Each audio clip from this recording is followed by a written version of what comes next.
Okay, thanks again for staying with us on the program Politics Today on independent television and radio as we begin our conversations in the build-up to the 2024 Edo State governorship election. First in the series of conversations we're going to be having.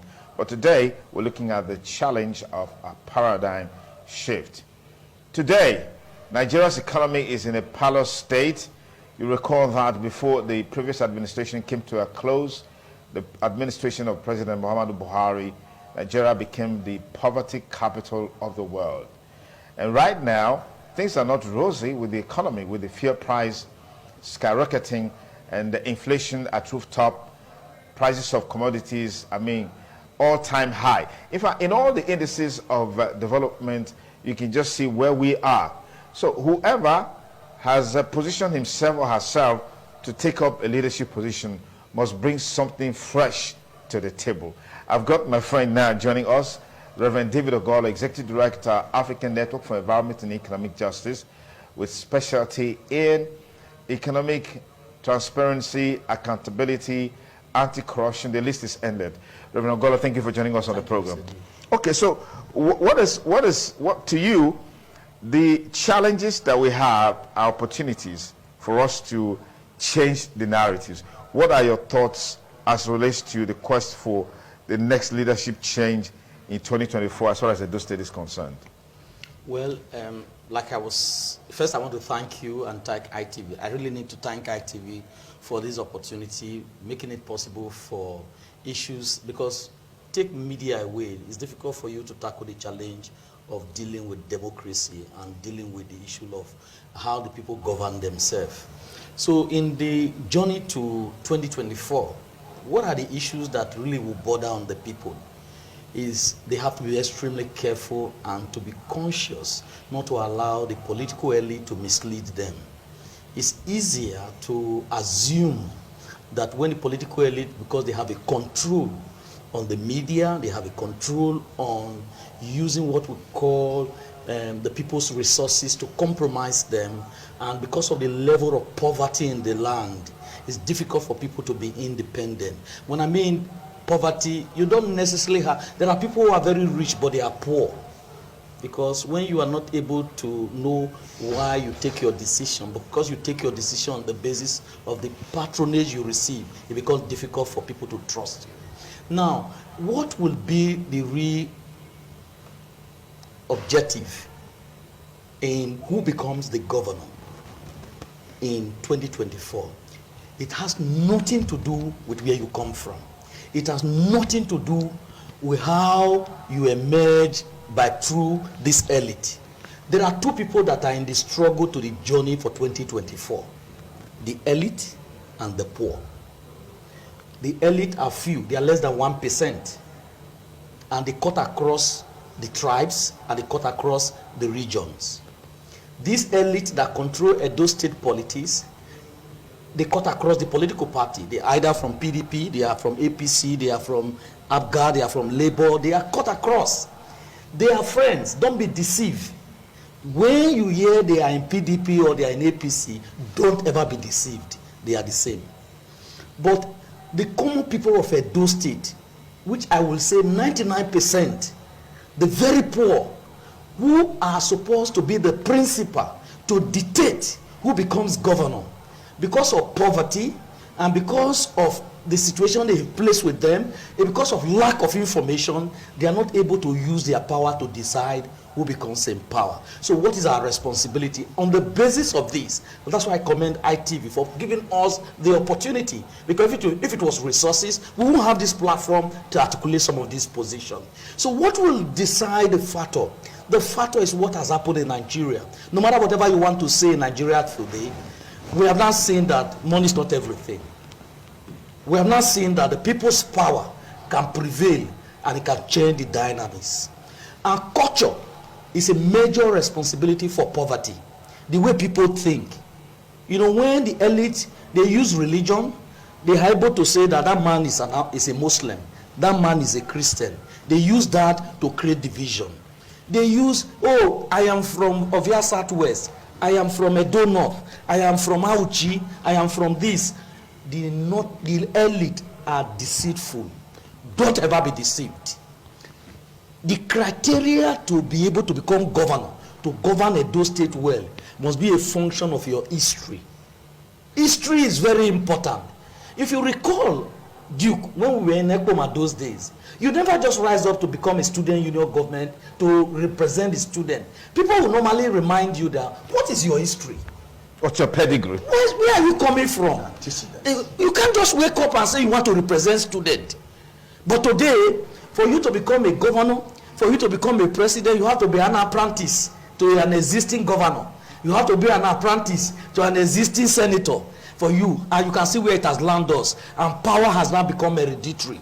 And countries where power is hereditary, you know where they belong in poverty scale. In the poverty landscape in the world today, where merit is not given substance, where meritocracy is not given a priority, the country will never develop.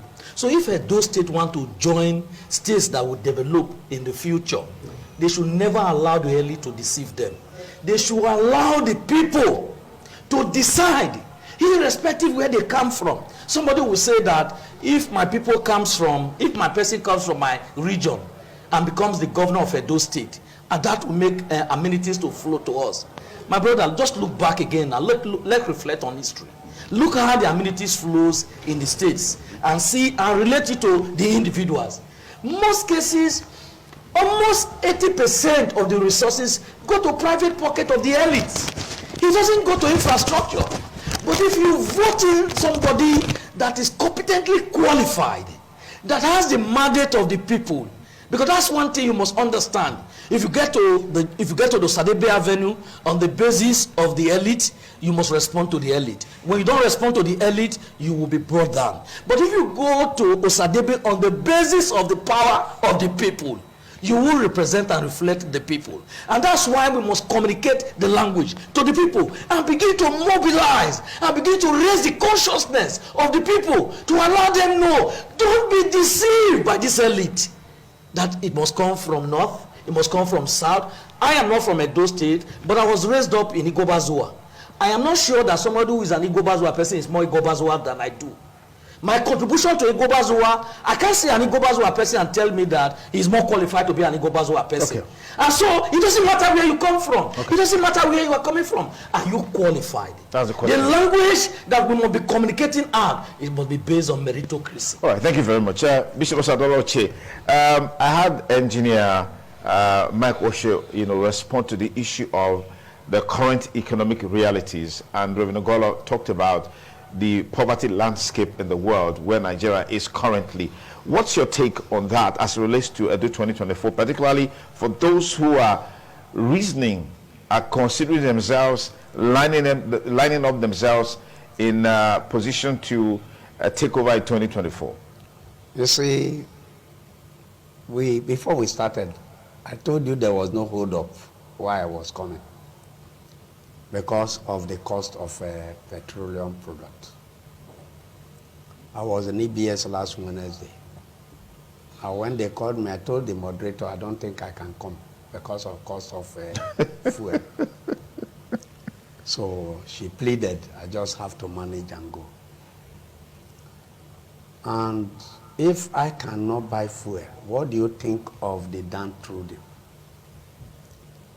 How do they survive? How do they live? The government is proposing 8,000 naira, they call the poor of the poor. Where is the house, the address of the poor in Nigeria? The same elite will go about, compile their list from their friends, cronies, and they say they have given money to the poor of the poor. And if it is true that they know the name and the addresses of the poor, what will 8,000 naira do for a family man that is poor in a month? So they have not gotten it right.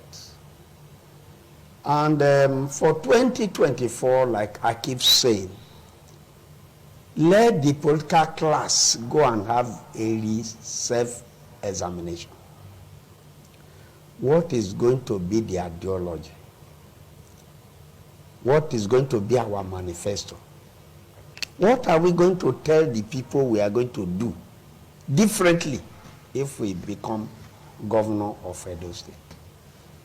Because the issue of telling me when you win, you will grade my road, you will print a transformer, and you will give my children an exercise book, that era should be jettisoned.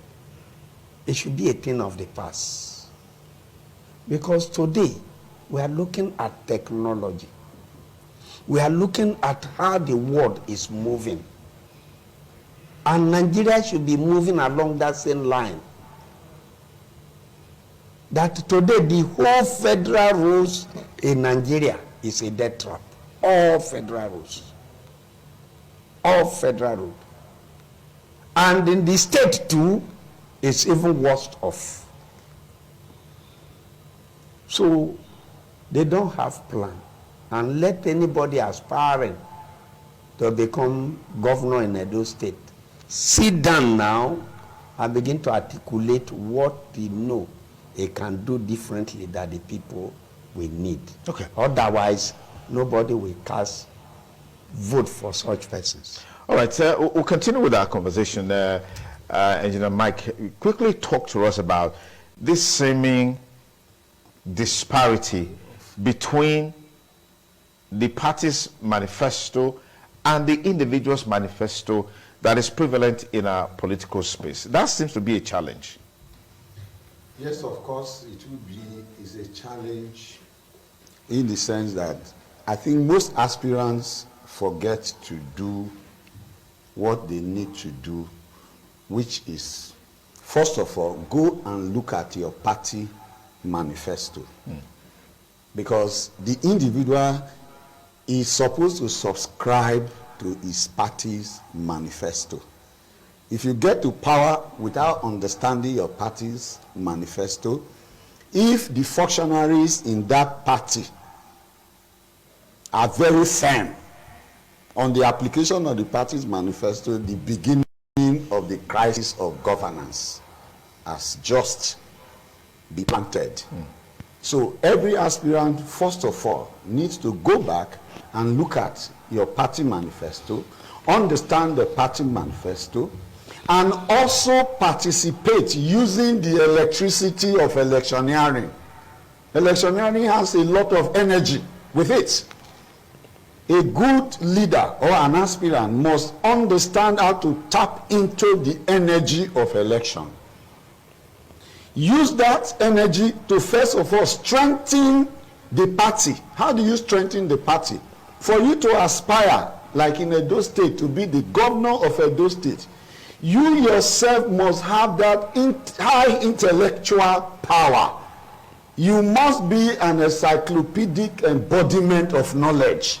You must understand the anatomy of society. That society is organic and not inorganic. And that society is not mechanical. The fact that society is organic means society is dynamic. So for you to aspire to lead society, you have to understand this anatomy, you have to understand the physiology. What do we mean by that? How do the different organs and parts of society interact to have an equilibrium that can sustain development in that society? And let me take the word from Reverend Ogolo. That is the culture.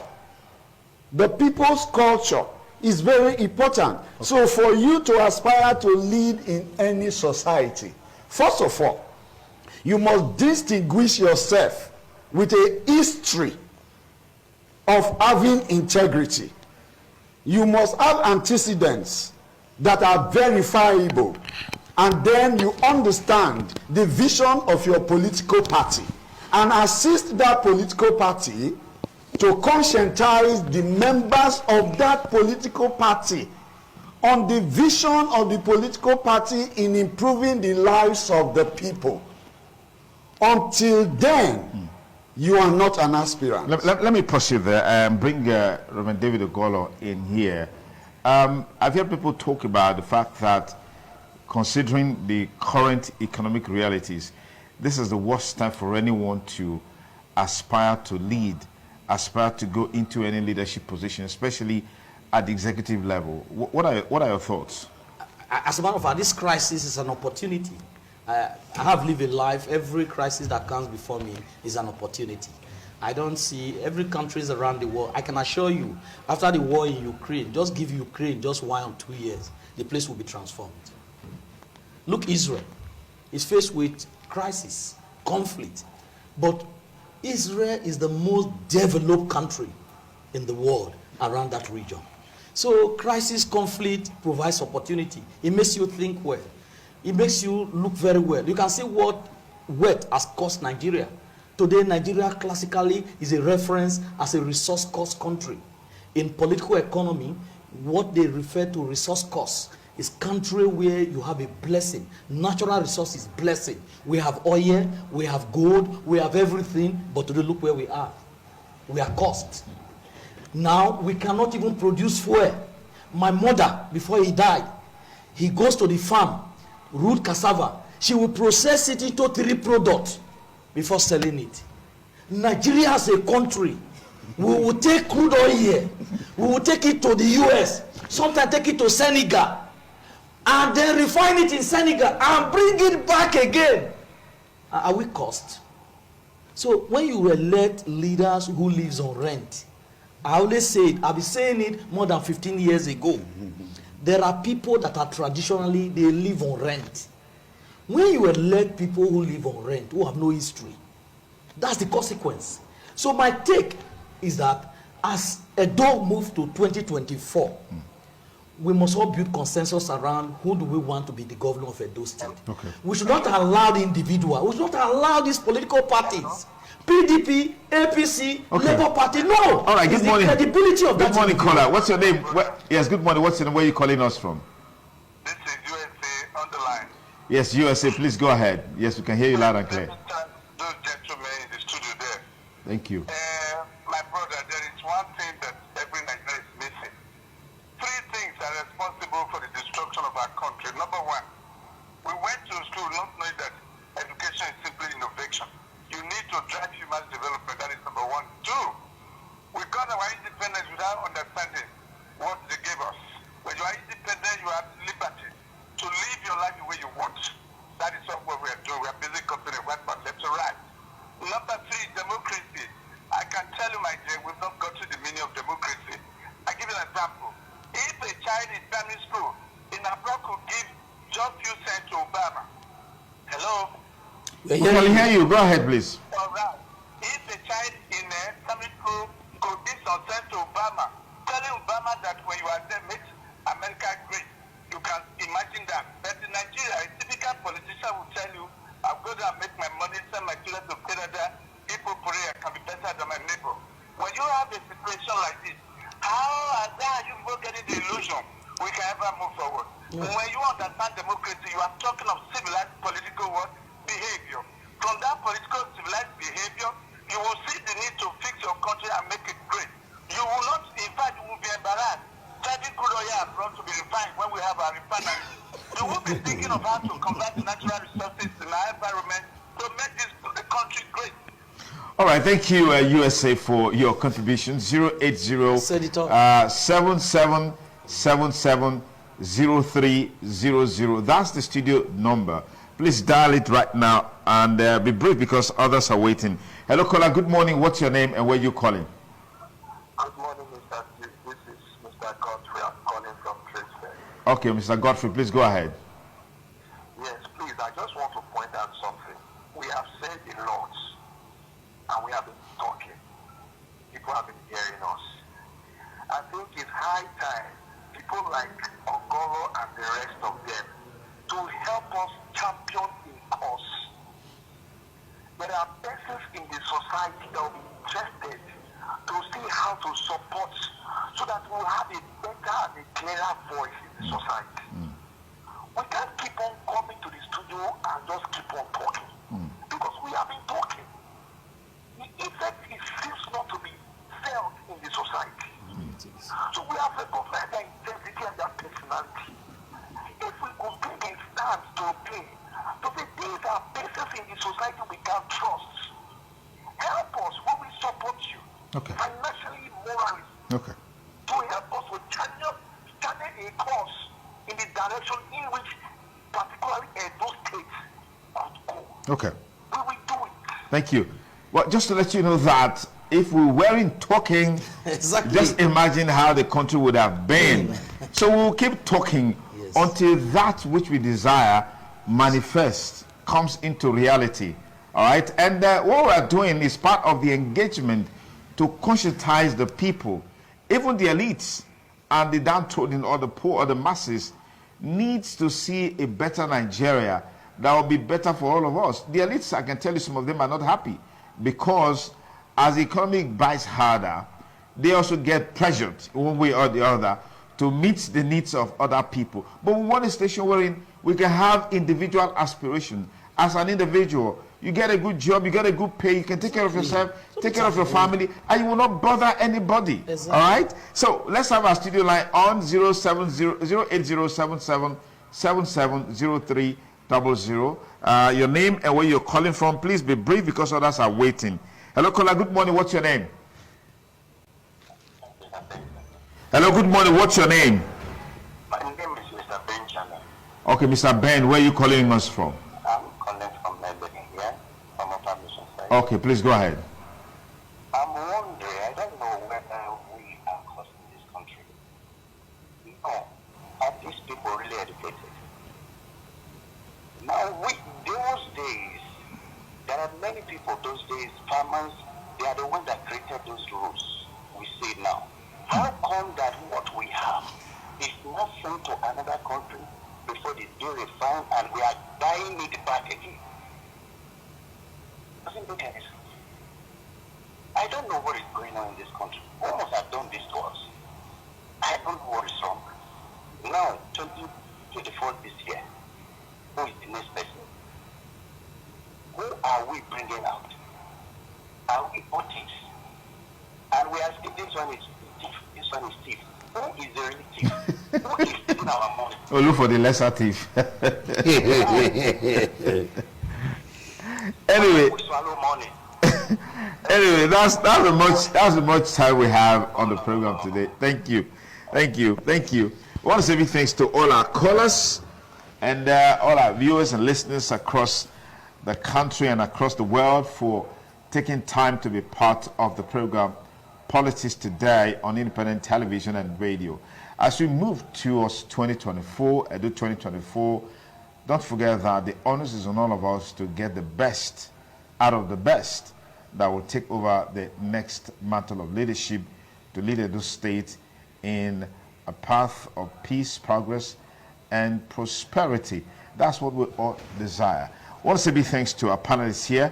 Comrade Engr Mike Oshobugie, thank you for coming on the program. Thank you so much. Thank you. And Bishop Osadoloche, thank you so much. Thank you for having Reverend me. David Okolo, thank you for coming. Thank you. Now you can extend my handshake to the rest. Thank you. Thank you. God bless you. Thank you, sir. That's our package for today and for this week. Be sure to join us next week, Saturday. We have another exciting installment on the program Politics Today on independent television and radio. Have a great weekend. Bye for now.